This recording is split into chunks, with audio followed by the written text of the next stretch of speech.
Welcome to our YouTube channel. आपल्या YouTube चॅनलवर तुमचं स्वागत आहे. तर आज जाणून घेऊया किडनी. किडनी म्हणजे काय? किडनी हा आपल्या शरीरातील एक्सक्रिएटरी सिस्टम मधला एक ऑर्गन आहे. किडनी हा व्हायटल ऑर्गन आहे, म्हणजे मेन ऑर्गन आहे. किडनी आपल्या शरीरामधील अनवॉन्टेड प्रोडक्ट एक्सक्रिएट करण्याचं काम करते. रक्ताचे शुद्धीकरण करण्याचं काम करतो किडनी हा. तर किडनीमध्ये सगळ्यात रेग्युलरली आणि सगळ्यात जास्त कॉमन होणारा डिसीज म्हणजे किडनी स्टोन. किडनी स्टोन सध्या जास्त पॉप्युलॅरिटी मध्ये आहे आणि जास्त कॉमन आहे. वर्ल्ड वाईड 20% पॉप्युलेशन अफेक्टेड आहे किडनी स्टोन मुळे. तर किडनी स्टोन म्हणजे काय? किडनी स्टोन कशामुळे होतो? किडनी स्टोन कोणाला होतो? किडनी स्टोन झाल्यानंतर काय करायला पाहिजे? किडनी स्टोनच्या पेन आपण कशा मॅनेज करू शकतो? खूप असह्य आणि डेंजरस पेन असतात किडनी स्टोनच्या, त्या आपण कशा मॅनेज करायच्या? तर जगातील सर्वात largest kidney stone recently remove केलेला आहे. त्याची लेंथ होती 5.27 इंच आणि हा श्रीलंकेमध्ये भेटलेला आहे. त्यांनी सगळे रेकॉर्ड ब्रेक केलेले आहेत. किडनी स्टोनचे प्रकार किती आहेत हे पण आपण या व्हिडिओमध्ये जाणून घेऊया. आणि किडनी स्टोनची मॅनेजमेंट कशी आहे, किती MM चा किडनी स्टोन हा नॅचरली निघून जाऊ शकतो, त्याला ऑपरेशनची गरज लागत नाही, आणि ऑपरेशन करायला पाहिजे की नाही करायला पाहिजे या गोष्टीवर आपण जाणून घेऊया. नमस्कार, मी डॉक्टर संजय मुंडे. आज जाणून घेऊया आपण किडनी स्टोनचे किती प्रकार आहेत. तर किडनी स्टोन 7 प्रकारचे किडनी स्टोन भेटतात. नंबर 1 आहे ऑक्झॅलेट स्टोन. ऑक्झॅलेट स्टोन हा सिंगल डार्क कलर्ड असतो. नंबर 2 आहे uric acid stone. Uric acid stone multiple yellowish colour मध्ये येतो. नंबर 3 आहे युरेट स्टोन. युरेट स्टोन हा सॉफ्ट आणि पेल असतो. नंबर 4 आहे सिस्टीन स्टोन. सिस्टीन स्टोन हा सल्फर कंटेनिंग स्टोन आहे आणि युजली यंग गर्ल मध्ये बघायला भेटतो. नंबर 5 आहे फॉस्फॅटिक स्टोन आणि स्टॅगहॉर्न पण म्हणतात या स्टोनला. हा सगळ्यात मोठा आणि सगळ्यात लार्जेस्ट स्टोन आहे. हा पूर्ण किडनी कव्हर करून घेतो. नंबर 6 आहे झॅन्थिन स्टोन. झॅन्थिन स्टोन हा एकदम व्हाईट कलरचा राहतो, सॉफ्ट आणि वॅक्स सारखा असतो. आणि 7 नंबरचा आहे इंडिगो टाईप. इंडिगो हा खूप रेअर भेटतो. या झाल्या किडनी स्टोनच्या टाईप. किडनी स्टोन कशामुळे होतो? किडनी स्टोनची कारणे आहेत कंजेनायटल. कंजेनायटल कारणे म्हणजे जी जन्मताच येणारी कारणे.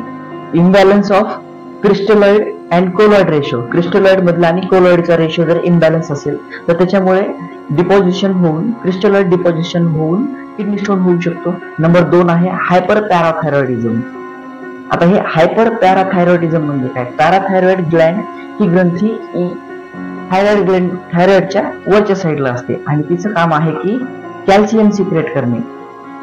हायपर पॅराथायरॉइड, हायपर म्हणजे जास्त सिक्रेशन होणे. जेव्हा कॅल्शियमचे जास्त सिक्रेशन होते त्यामुळे कॅल्शियम डिपॉझिशन वाढते, कॅल्शियमचे प्रमाण शरीरात वाढते आणि किडनी स्टोन होण्याचे चान्सेस जास्त असतात.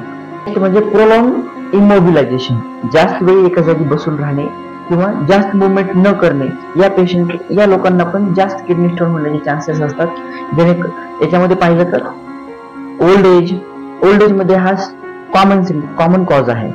डाएट मध्ये एक्सेस इंटेक ऑफ कॅल्शियम, जास्त कॅल्शियम घेणे, व्हिटॅमिन D जास्त घेणे किंवा फॉस्फरस कमी घेणे आणि व्हिटॅमिन A कमी घेणे, युरिनरी ट्रॅक्ट इन्फेक्शन UTI, याच्यामुळे पण किडनी स्टोन होण्याचे चान्सेस वाढतात.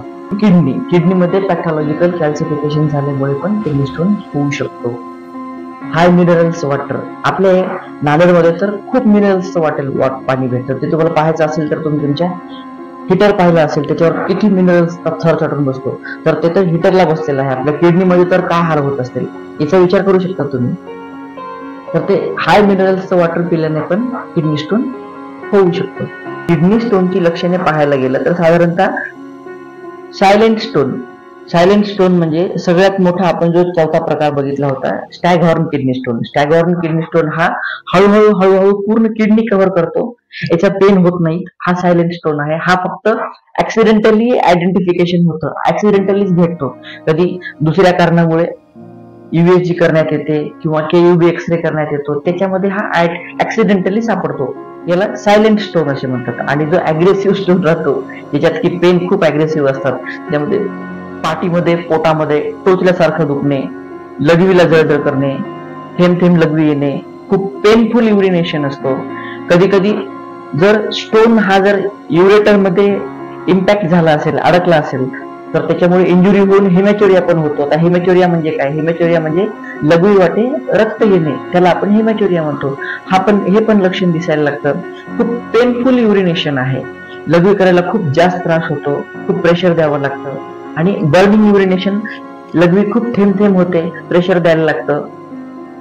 हे जर क्रॉनिक असेल, 10-15 दिवसापासून जर पेन होत असतील, तर फिवर, ताप येणे, थंडी वाजणे, हे सिम्पटम पण पेशंट मध्ये दिसायला लागतात. त्यांची मॅनेजमेंट करण्यासाठी खूप अशा हे पण आहेत, मिथ पण आहेत की बियर पी, पाणी पी, जास्त पाणी पी, किडनी स्टोन निघून जाईल. तर या गोष्टीचा विचार करण्याच्या अगोदर फर्स्ट आपल्याला किडनी स्टोन कुठे आहे, किती आहे, हे जाणून घेणं महत्वाचं आहे. आणि प्रायमरी फर्स्ट आहे किडनी. त्याच्यानंतर किडनी मध्ये लघवी तयार होते, ती एका नलिकेद्वारे ब्लॅडर मध्ये येते. ब्लॅडर म्हणजे लघवीची पिशवी, त्याच्यामध्ये येते आणि त्याच्यामधून युरेथ्राद्वारे बाहेर पडते. तर आपला किडनी स्टोन किडनी मध्ये आहे, युरेटर मध्ये आहे, ब्लॅडर मध्ये आहे का युरेथ्रामध्ये आहे, कोण्या जागेवर आहे, याच्यावर त्याच्या ट्रीटमेंटचा भाग बदलतो. त्याच्यावर ट्रीटमेंट ठरते की किडनी स्टोन कोण्या ठिकाणी आहे आणि तो किती MM चा आहे. तर किती MM चा किडनी स्टोन नॅचरल निघून जाऊ शकतो. जर स्टोन किडनीच्या बाहेर निघाला असेल आणि युरेटर मध्ये असेल, तो 4 MM ते 7 MM पर्यंत असेल, तर त्याचे निघून जाण्याचे चान्सेस 60% आहेत. ते पण 44 डे मध्ये नॅचरल निघून जाण्याचे. आणि जर 7 MM पेक्षा जास्त आणि 1 सेंटीमीटर पेक्षा कमी असेल, तर तो 20% चान्सेस आहेत की तो नॅचरली निघून जाईल. त्याला आपण हायड्रोथेरपी असे म्हणतो.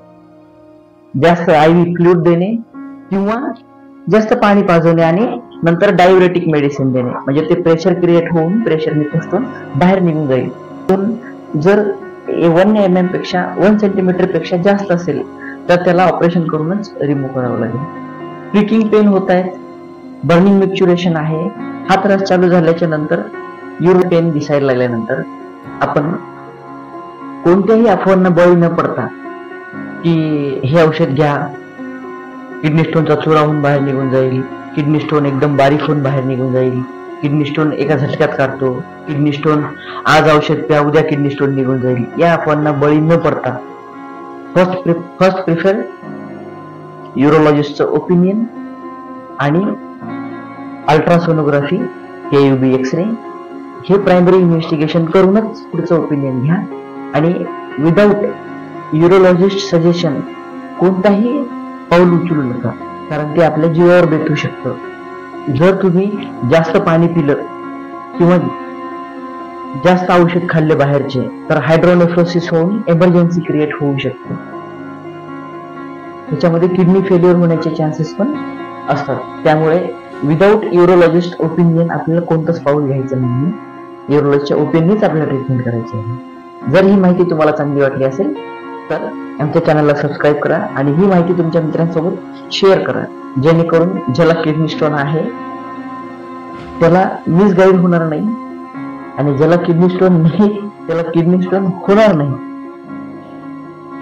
थँक्यू.